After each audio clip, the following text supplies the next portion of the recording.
Bonsoir à tous, merci d'être là et d'avoir choisi entre France Compétences et la terrasse ensoleillée France Compétences. Merci beaucoup.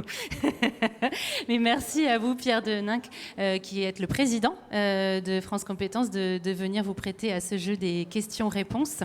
Vous le savez, dans le public, vous pouvez bien sûr demander à poser votre question en direct, en présentiel, mais aussi utiliser l'outil Slido avec le QR code qui s'affiche actuellement pour qu'on puisse traiter vos questions au fil de l'eau. Pierre, on va peut-être commencer quand même par 2 mots de présentation de vous, si ceux qui ne vous connaissent pas, enfin si c'est possible encore que des gens ne vous connaissent pas dans la salle, et puis des grandes missions de France Compétences pour lancer cette clôture. Alors, merci d'être là, effectivement. Vous me direz à la fin de cette séquence si la terrasse n'a... Mais après, on va finir. On finira sur la terrasse. Moi, j'ai 3 étapes de carrière avant France Compétences. La première, j'ai passé 2 décennies chez Danone, BSN Danone, en France, en Europe et en Asie, beaucoup sur les sujets de transformation, beaucoup sur les sujets de compétences, parce que Danone, c'était un groupe d'emballage verrier à l'origine, BSN, avant de devenir un groupe alimentaire, puis un groupe alimentation santé. Et donc, ce faisant, on a, tout au long de la vie de Danone, travaillé au développement des compétences et au changement de métier. Donc 2 décennies, un peu plus de 2 décennies, 22 ans. J'ai ensuite passé 8 ans dans une grande banque française en pleine crise. Je suis arrivé le jour des subprimes. On n'avait pas du 11 milliards. C'est l'accueil de mon nouveau patron qui me dit au petit déjeuner, bienvenue, on vient de perdre 11 milliards de cash, plus les 10 milliards d'impairment, de valeur comptable. On a eu la crise de l'euro derrière, 12 milliards, parce qu'on avait une grosse banque en Grèce et on est passé au tapis en Grèce. Ah oui, c'est enregistré. Voilà. Et donc j'ai passé 8 ans dans cette banque et j'avais un double métier. J'étais le DRH du groupe et puis mon patron en arrivant m'a dit qu'il allait me confier une branche business parce que RH n'était pas tout à fait un métier. Moi j'étais venu pour les ressources humaines. Bon, il s'avère que ça a participé à développer ma légitimité, me disait-il. J'étais ravi de faire l'un et l'autre, mais je me présente souvent comme un militant ressources humaines. Enfin, et les sujets de compétences à cet égard m'intéressent grandement. Et puis enfin, j'ai passé 5 ans chez Engie pour participer à la transformation de l'organisation, crise de gouvernance et changement de stratégie. Et donc j'ai suivi la directrice générale qui n'a pas été renouvelée. C'est la pleine responsabilité et liberté d'un conseil d'administration, évidemment, mais c'est aussi celle d'un dirigeant de décider de, selon la formule, donner une nouvelle orientation à sa carrière. Vous l'avez évidemment déjà entendu. Voilà, depuis donc en 2020, j'ai donc quitté Engie fin 2020, début 2021. J'ai fait 2 choses sur l'année 2021, pardon. J'ai mené un projet, j'en dirai un mot. J'ai fait un travail pour le public qui, je l'espère, devrait sortir avant l'été, d'études sur le secteur des PME et des ETI, sur la question de l'innovation en matière d'emploi et de compétences. Qu'est-ce qui fait que des organisations, et dans des entreprises de taille petite et moyenne, eh bien, des entreprises à la fois ont des capacités incroyables d'être dans le même format réglementaire que ceux auxquels nous sommes tous confrontés, y compris les grandes entreprises, mais ont capacité à être innovants et être performants dans leur capacité à développer les compétences et donc leur business à bien des égards. Et puis, j'ai été nommé président de France Compétences. Je m'étais engagé pour un nombre de jours chaque mois un peu court. En réalité, c'est beaucoup plus. Voilà. Et puis, j'ai rejoint en fin d'année un cabinet de conseil qui fait du business, exclusivement du business. Et moi, j'apporte la compétence emploi, enfin la compétence transformation et la compétence compétence, si je puis m'exprimer ainsi. Voilà. La compétence. OK. Donc, se recibler, alors, bien sûr, le public est averti, mais parfois, quand même, l'ampleur des missions de France Compétences, il y a un angle mort quelque part. Donc, on s'est dit tous les deux en préparant que ça valait le coup de poser le tableau. Je vais être assez synthétique. Donc, France Compétences a été créée par une loi de 2018, novembre 2018. Nous existons depuis janvier 2019. C'est un établissement public et administratif. Nous savons, donc ma tutelle, c'est le ministère du Travail, la ministre du Travail. Le France Compétences, donc une gouvernance avec un conseil d'administration, 4 représentations différentes, l'ensemble des organisations syndicales, patronales et salariales, donc 5 côté syndicats de salariés et 3 côté patronal.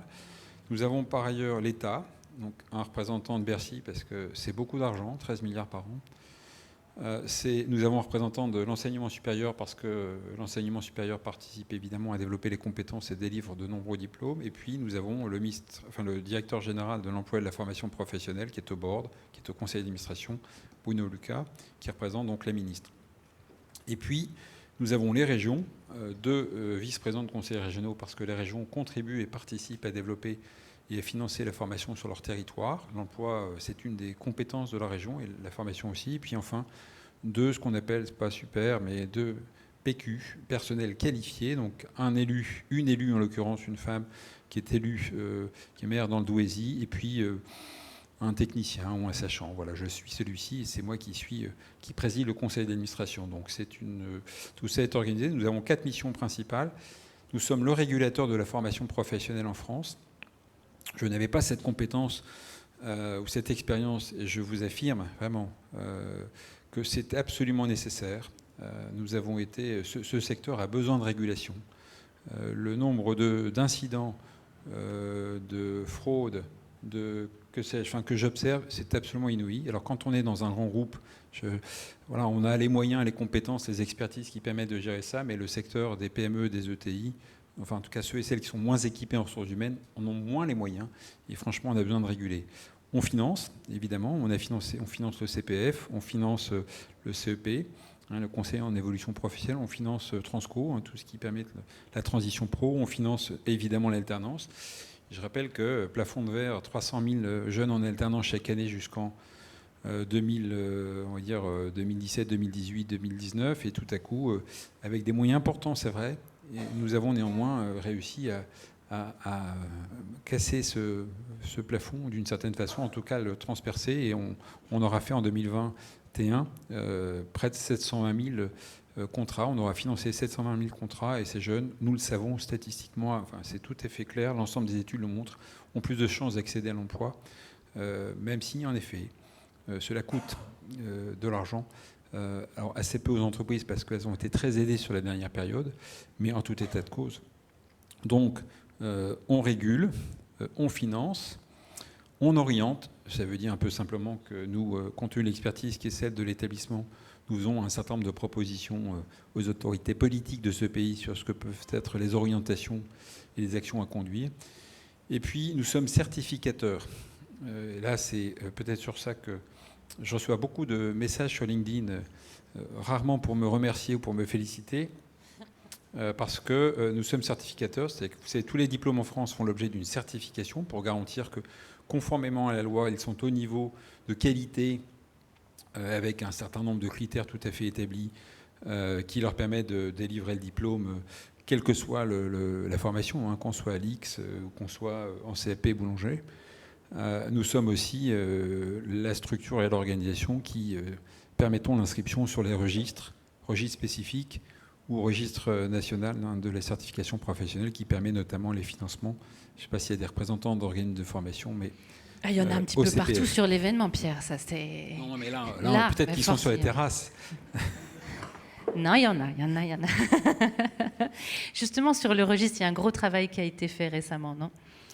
Alors, d'abord, jusqu'à présent, beaucoup de ces actions n'avaient pas été révisées, si je puis dire. Enfin, beaucoup des certificats n'avaient pas été révisés, étaient historiques. De la même manière que pour être organisme de formation, il suffisait de déposer un dossier administratif. C'est une inscription de droit sur la base d'un dossier administratif et, a priori, on contrôlait a posteriori. Bon, la réalité, c'est que il faut bien le dire. J'aimerais ne pas passer trop de temps sur ce qui est négatif et consacrer du temps à ce qui est positif, mais il y avait nécessité de réviser un certain nombre, enfin en tout cas de reprendre l'ensemble de ces registres et de regarder effectivement ce qu'étaient les programmes qui étaient délivrés. Il y a quelques critères assez simples. Je ne vais pas les citer tous, que ce soit le registre national ou le registre spécifique, notamment ceux qui permettent le financement du CPF. Eh bien, ces programmes doivent orienter vers l'emploi, ce qu'on appelle dans notre métier ici l'employabilité. C'est heureux, c'est nécessaire évidemment. Ces programmes doivent être du niveau de qualité tel que déterminé par le niveau de certification évidemment, et ça requiert ou ça nécessite d'être contrôlé. Il faut aussi que ces programmes fassent l'objet d'une évaluation, que ces évaluations soient pertinentes pour garantir, on appelle ça un usager dans mon établissement, mais pour garantir à celui ou à celle, à ceux qui participent à ces programmes, qu'en fait ils sortent avec un niveau de compétence acquis et validé au niveau auquel nous nous étions engagés ou auquel l'organisme de formation s'était engagé. Voilà, pour l'essentiel en tout cas le plus fondamental de mon point de vue. Et donc en effet, notamment sur le registre spécifique, beaucoup de programmes, enfin beaucoup de titres étaient inscrits de manière historique et le fait de les revisiter tous nous a amené à en sortir beaucoup, soit parce que les programmes ne répondaient plus à des besoins en matière d'emploi et de compétences qui se trouvent être ceux du marché aujourd'hui, tels que définis par la loi, soit parce que, et donc ne conduisent pas ou n'améliorent pas la situation en matière d'employabilité, soit parce que la qualité ou le processus d'évaluation n'est pas satisfaisant. Donc c'est beaucoup, hein, c'est sur le registre spécifique, 70% je veux dire de manière positive, 30% ont été réinscrits, 70% ont été exclus. Ça ne veut pas dire qu'il ne puisse pas y avoir une nouvelle demande, mais ça impose à l'ensemble des acteurs de la formation de monter en compétences, de gagner en qualité, et c'est au bénéfice des stagiaires, évidemment, et je pense que c'est utile. Merci Pierre. Alors on y va puisque les premières questions s'affichent là. Par quoi on commence? Peut-être un petit sur la question sur Transco, donc le dispositif transition collective que vous évoquiez au début comme entrant dans le périmètre de vos missions. Une précision sur les tenants et aboutissants de ce dispositif. L'idée, c'est en fait, la loi, ce qui a bien fonctionné dans le cadre légal, c'est le CPF. Ça me permet pardon, d'élargir un peu, Marie-Hélène, mais pas de problème. Ce que je trouve très positif pour ma part, alors je suis tenu à une obligation de réserve parce qu'on est en période préélectorale. Je suis ni ministre, ni salarié d'un cabinet ministériel, ni homme politique, ni rien. Je suis technicien, si je puis dire. Mais je suis tenu malgré tout. Donc il m'arrivera d'être un peu réservé sur le propos. Vous m'en excuserez. Le CPF a été formidable en ce sens qu'il a amené, et dans nos entreprises, on a cherché à faire ça depuis des années, à faire que les salariés se saisissent de leur responsabilité, de leur qualification et de leur employabilité, ou considèrent que la formation, ça peut être un objet positif et utile, quelle que soit la nature d'ailleurs de la formation. Et ça, c'est formidable. C'est près d'1 million de personnes formées, à leur initiative, sans qu'il y ait lieu de demander l'accord de la hiérarchie de l'entreprise ou de qui que ce soit. Faut-il encore que les offres qui soient proposées, évidemment, soient de qualité. Donc très positif. L'alternance, je l'ai déjà dit, 720 000 contrats, on a formidable là aussi, même si ça ne veut pas dire qu'il n'y a pas beaucoup de choses à faire encore pour gagner en qualité. On a mis en place le CEP. Le CEP, c'est formidable parce que dans les grandes entreprises, on a capacité à accompagner, hein, c'est le conseil en évolution professionnelle, donc ça consiste à aider. On a mis en place un réseau en France. C'est la loi, hein, ce qu'on a fait se trouvait être à nos objectifs tels que définis par la loi, qui permettent à celui ou à celle qui a besoin de réfléchir à son évolution professionnelle, donc d'accéder à des professionnels que nous certifions, que nous qualifions, et qui vous accompagnent dans votre projet de réorientation. Grosse progression, on se satisfait de ça, parce qu'on dit on a progressé de 47% entre 2020 et 2021, mais ça fait jamais que 200 000 personnes. C'est très peu encore. Et on avait des objectifs, on est dans nos objectifs atteints, mais pour autant, on espérait être beaucoup plus, bien au-delà de ça. Encore une fois, ça existe dans les grandes entreprises, c'est pas vrai dans les entreprises de taille moyenne. Et les autres dispositifs sont très pertinents, mais n'ont pas nécessairement super fonctionné. Transcro consiste à permettre, en fait, de manière à la fois individuelle, mais aussi collective, à réorienter un salarié dont les compétences, en fait, tendent à, en tout cas, ne se trouve plus être compétitif sur le marché par rapport au travail, par rapport aux besoins des entreprises. Donc, pour se réorienter, ce dispositif est très pertinent, mais fonctionne pas aussi bien que nous le pourrions, parce qu'il est sans doute encore un peu compliqué. Il y a un autre dispositif que personnellement j'aime beaucoup, que nous avions mené chez Danone il y a très très très longtemps. On avait fait 1000 personnes sur ce dispositif qui se trouve être la VAE, hein, les validations des équipes professionnelles, qui permettent de reconnaître les compétences acquises dans l'exercice du travail pour ensuite être reconnu avec un support qui finit par délivrer un certificat ou surtout un diplôme. Ça, c'est très positif, ça contribue à l'employabilité sur les territoires. Pour autant, là aussi, le dispositif est perçu encore comme trop compliqué et finalement se déroule pas aussi largement que nous le souhaitions. Probablement, c'est les prochains textes à venir qui nous aideront à fluidifier ceci. Peut-être que ce serait pertinent qu'on enchaîne sur la question les entreprises se sont-elles vraiment emparées du sujet de la fin annoncée de certains métiers en lien avec ce qu'on disait sur Transco dans la foulée. Votre métier est très stratégique. Enfin, le métier, tous les acteurs de la formation et de la compétence sont sur des sujets très stratégiques pour les entreprises, pour les territoires sur lesquels ils opèrent et pour globalement le pays. C'est absolument déterminant. On parle souvent de l'affût des cerveaux, mais il ne s'agit pas de parler de l'affût des cerveaux si déjà on ne sait pas former nos techniciens. Je ne sais pas dans quel métier vous êtes, mais c'est fondamental. Donc, développer les compétences, c'est une des responsabilités les plus déterminantes de la période, parce qu'elles évoluent très très vite, tout ça est évidemment connu de vous tous, et que par ailleurs, c'est ce qui fait l'efficacité de nos entreprises et la capacité pour les entreprises de recruter. C'est parallèlement à ça fondamental aussi, parce que c'est une opportunité pour les personnes, les individus, de se développer, de s'épanouir aussi. J'allais dire en complément de développer aussi leur pouvoir d'achat. Quand on gagne en compétences, on se développe. Pour toutes ces raisons, le sujet compétences, donc learning plus globalement, qu'on soit organisme de formation, quel que soit en fait le rôle qu'on soit entreprise, c'est fondamental. Et c'est vrai que globalement, il faut bien le reconnaître, moi je suis dans une position maintenant qui est d'observateur. Je suis stupéfait de constater que quand j'étais DRH, j'étais donc en charge des ressources humaines du groupe Engie ou du groupe Crédit Agricole. Finalement, cette question ne me préoccupait pas autant qu'elle l'aurait dû. Et c'est assez. J'ai changé de posture, je suis plus assis au même endroit. J'étais là avant, maintenant je suis ici.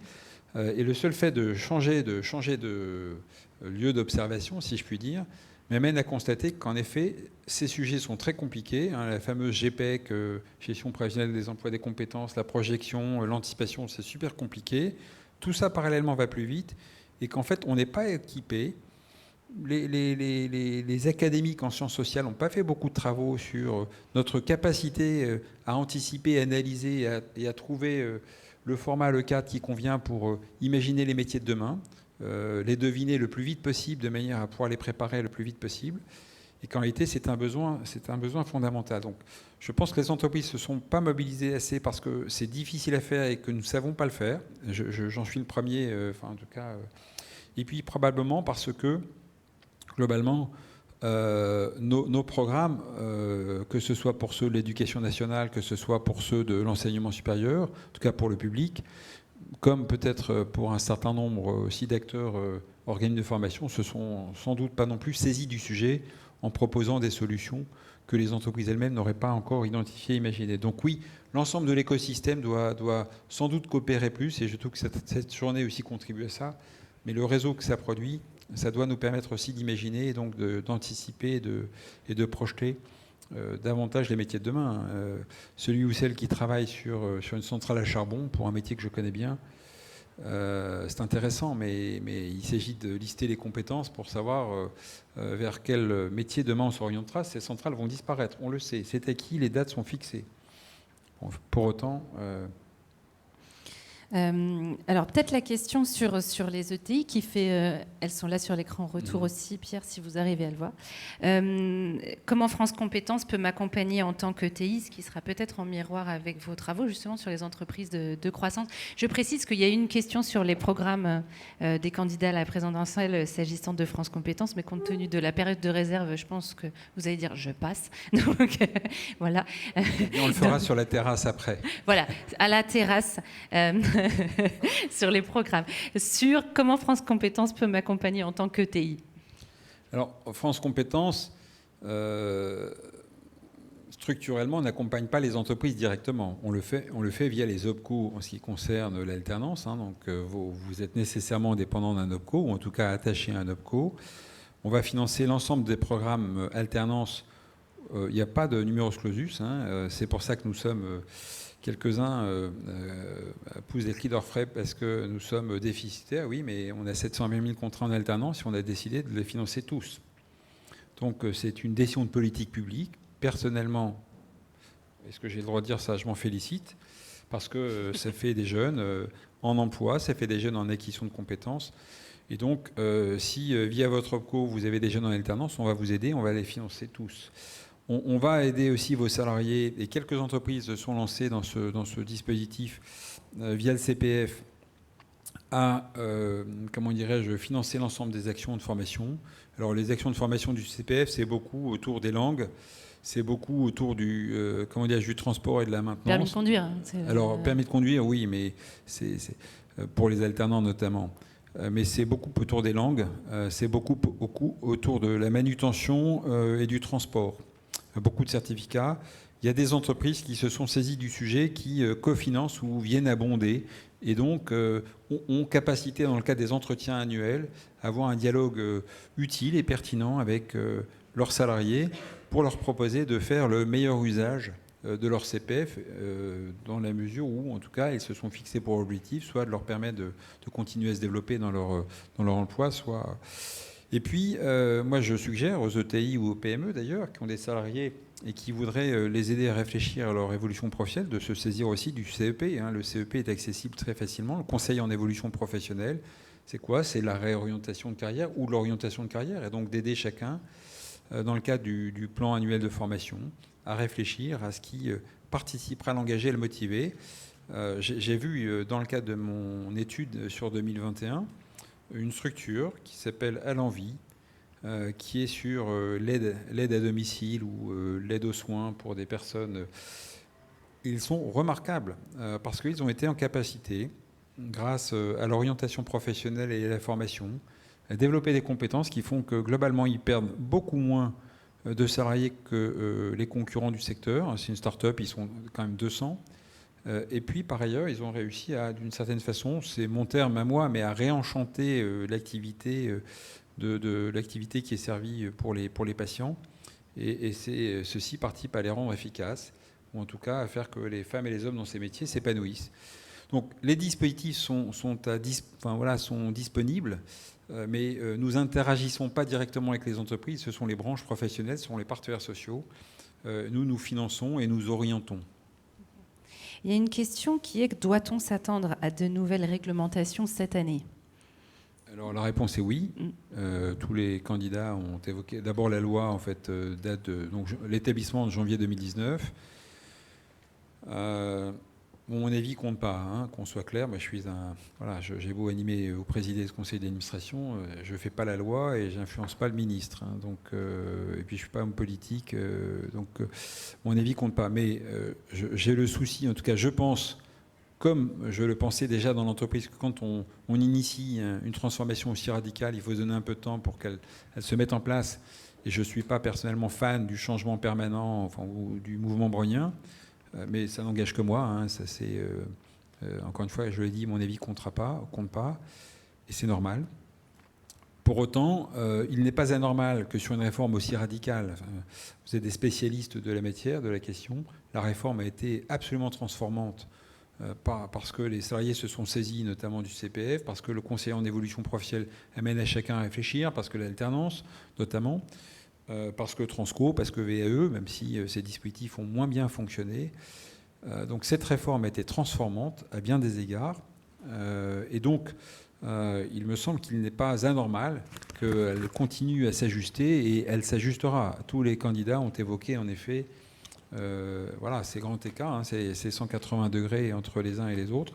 Mais oui, il y aura des évolutions nécessairement, et c'est normal. En tout cas, pour ma part, je pense que pour être efficace, il faut aussi construire ces transformations dans la durée. Mais nous verrons et nous ferons ce que le législateur aura décidé. Voilà. Alors, oui, monsieur.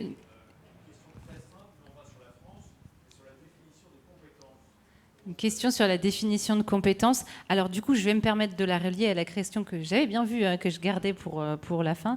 Quelle sera la compétence de demain? Donc une définition de compétence. C'est facile, Pierre. Donc une définition de la compétence et ensuite la compétence de demain. 2 minutes.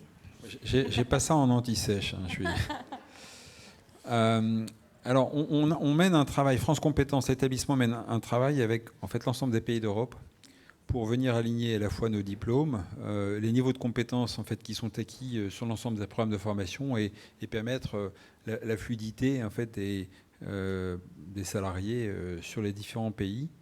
Alors, on n'a pas évidemment on n'a pas les mêmes définitions. Je suis un peu en peine de vous répondre. En réalité, cette question est elle est tout à fait fondamentale, elle est clé, elle est très juste. Et pour autant, on n'a pas totalement stabilisé, si je puis dire, en dehors des définitions réglementaires auxquelles on se trouve être confronté pour le registre spécifique ou le registre national. La compétence, finalement, c'est la somme des connaissances et des savoir-faire. Donc à la fois, selon le niveau de formation, quand on est en niveau 5, on est plutôt sur de la connaissance et du savoir-faire. Quand on est en niveau 1, on est plutôt sur de la connaissance. Je schématise un peu, pardon pour ça, mais c'est la somme des connaissances et des savoir-faire qui vont permettre d'exercer une activité, en tout cas dans la définition dans laquelle on se trouve aujourd'hui, donc d'exercer une responsabilité professionnelle ou de tenir une activité en pleine autonomie dans une organisation de travail, quelle qu'elle soit tertiaire ou industrielle. Pour autant, c'est très insuffisant de dire ça. Et donc, en effet, vous avez raison. Par exemple, ce que je lis, c'est que il y a un très bon modèle d'ailleurs, c'est l'école 42, consiste à dire que c'est aussi la capacité à faire un apprentissage tout au long de sa vie professionnelle, que la compétence qu'on n'a pas aujourd'hui, on peut l'avoir demain parce qu'on a la compétence qui permet d'en faire l'apprentissage par soi-même ou par l'écosystème dans lequel on se trouve, ou par l'organisation du travail, ou par l'interaction avec évidemment les salariés dans l'entreprise ou dans son atelier. Moi, je crois beaucoup à ça, je trouve que c'est très pertinent. Comment opérer, on appelait ça, j'allais dire à mon époque, ça fait vieux combattant, mais les entreprises, les organisations apprenantes, celles qui permettaient de se développer. Les Canadiens avaient été très forts, on a fait ça tous dans nos entreprises pendant des années, avec des succès intermédiaires. Les outils digitaux, l'intervention précédente, sans doute, contribuent très largement aussi à permettre l'auto-apprentissage et l'accès à la connaissance. Peut-être pas à l'expérience, encore que les simulateurs, vous l'avez démontré, là aussi, le permettent sur beaucoup de métiers. Moi, j'ai un exemple fascinant que j'avais visité chez Engie il y a quelques années. Nous avions une telle difficulté en Afrique du Sud à recruter vous savez qu'il y a des obligations de recrutement par race dans ce pays, et nous n'arrivions pas à recruter des techniciens sachant lire et écrire. Donc on avait des techniciens derrière des outils informatiques. Nos techniciens, ne sachant pas lire et écrire, avaient une caméra sur le front et des écouteurs. Et ils étaient formés en live sur des interventions opérationnelles. Bon, évidemment, chemin faisant, ils en faisaient l'apprentissage. Ça ne nous empêchait pas d'essayer de leur transférer la compétence lecture-écriture. Mais c'est aussi ça, les nouveaux modèles, parce qu'on n'avait juste pas le choix. Il fallait des salariés comment dirais-je, cette origine ethnique, si je puis dire, ou en tout cas je l'exprime mal, mais voilà, vous comprenez le sujet. Et donc, ils avaient été créatifs et ils avaient été en capacité d'imaginer des solutions. Donc, je reviens au sujet compétences. Donc, c'est des savoir-faire et des savoir-être.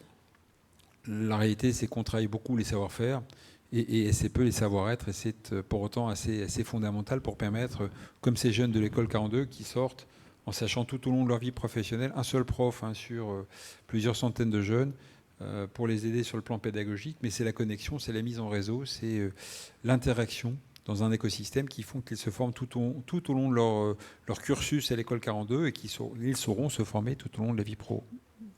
Merci Pierre. Alors la question qui se faisait attendre quand même, puisqu'on est à 5 minutes de clôturer, mais il y a un smiley, vous avez vu. Alors Pierre, avez-vous reçu un coup de fil CPF ? Beaucoup.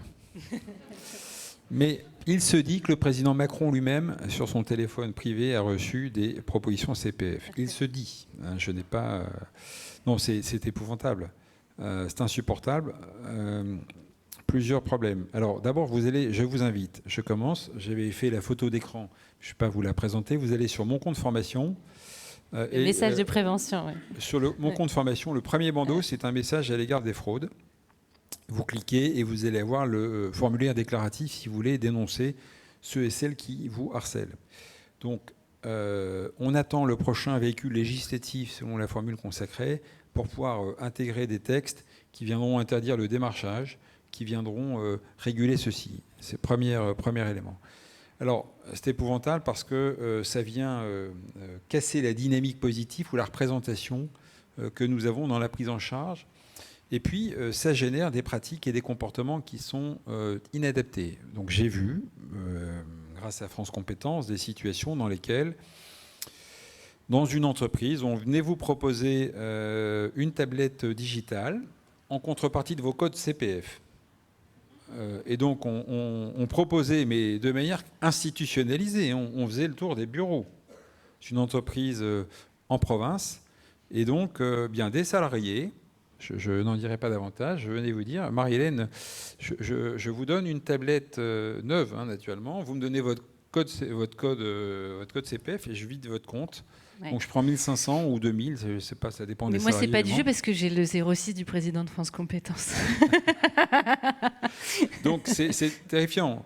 Après, tous ceux qui se sont fait piller parce on leur a dit que s'ils ne vidaient pas leur compte, on allait leur vider, que des organismes ont proposé, je vais vous stocker vos heures, vous allez voir avec votre capital, crac, vous avez donné votre compte, on vous l'a vidé, on a inscrit à un programme dont vous n'avez même pas connaissance. Je vous donne un autre exemple.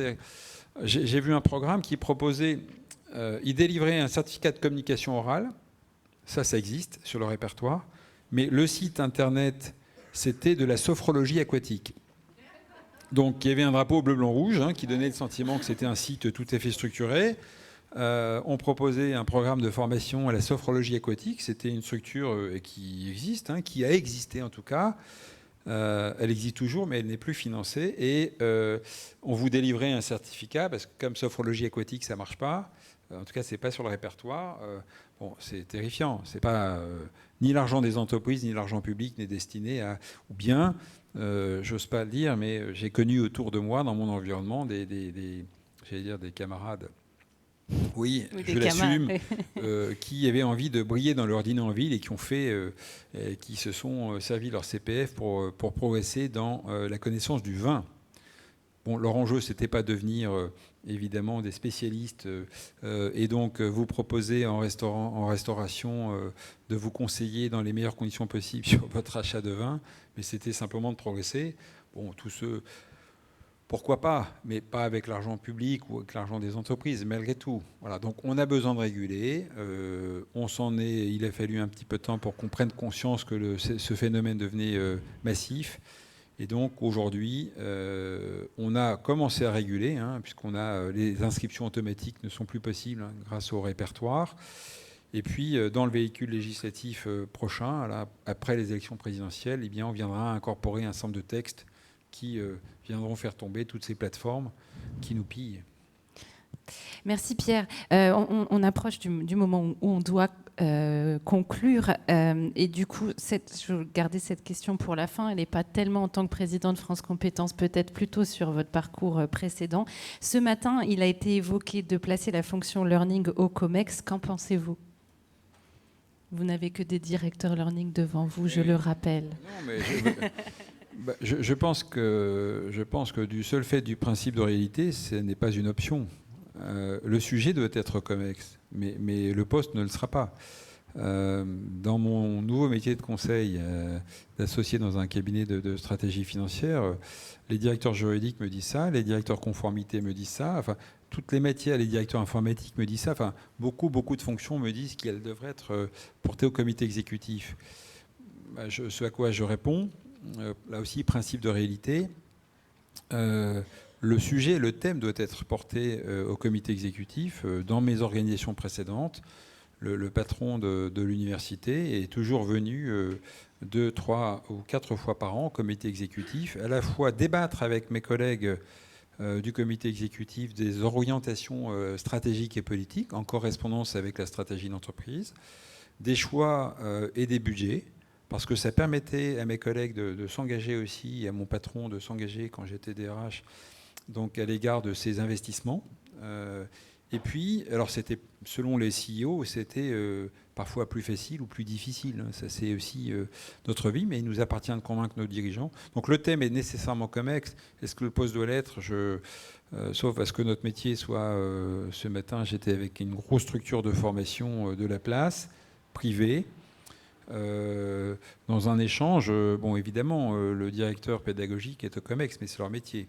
Mais dans les entreprises industrielles ou de services, le thème doit l'être, c'est tout à fait clair. Le patron de l'université ou du learning doit être en capacité d'interagir avec les membres du comité exécutif et le CEO, c'est tout à fait clair.